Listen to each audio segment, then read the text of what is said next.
ગઈકાલે રાજકોટ તાલુકા પોલીસ સ્ટેશનમાં અલ્પેશભાઈ ગોપાલદાસ ડોંગા નામના વ્યક્તિ વિરુદ્ધ આઈપીસીની કલમ 409, 420 અને જીપીઆઈડીની કલમ 3 અને 4 હેઠળ એક ગુનો દાખલ કરવામાં આવેલ છે. આ કામના આરોપીએ ગુજરાત સહકારી મંડળી અધિનિયમ હેઠળ શ્રી મની પ્લસ શરાફી મંડળી નામથી એક સહકારી મંડળી નોંધાવી એમના પ્રમુખ તરીકે ફરિયાદી તથા અન્ય સાહેદોના એફડી કરાવવાના બદલે વર્ષના 12% લેખે વળતર આપવાનો લાલચ આપી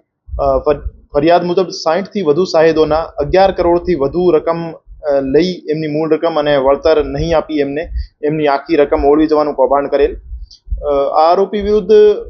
આ કલમોના અતિરિક્ત ગુજરાત નાણાધીરનાર અધિનિયમ હેઠળ પણ કાર્યવાહી કરવામાં આવશે, કેમ કે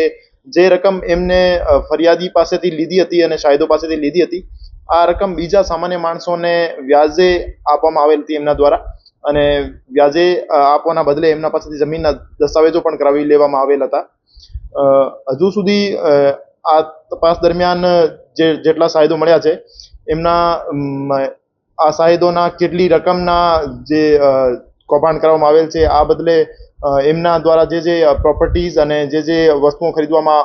આવેલ હતી એની વિગત મેળવી લેવામાં આવી છે અને એમને ટાંચમાં લેવામાં આવશે.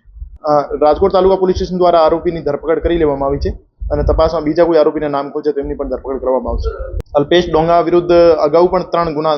દાખલ કરવામાં આવેલ છે અને એમના વિરુદ્ધ જે પણ યોગ્ય કાર્યવાહી કરવામાં આવેલ હતી.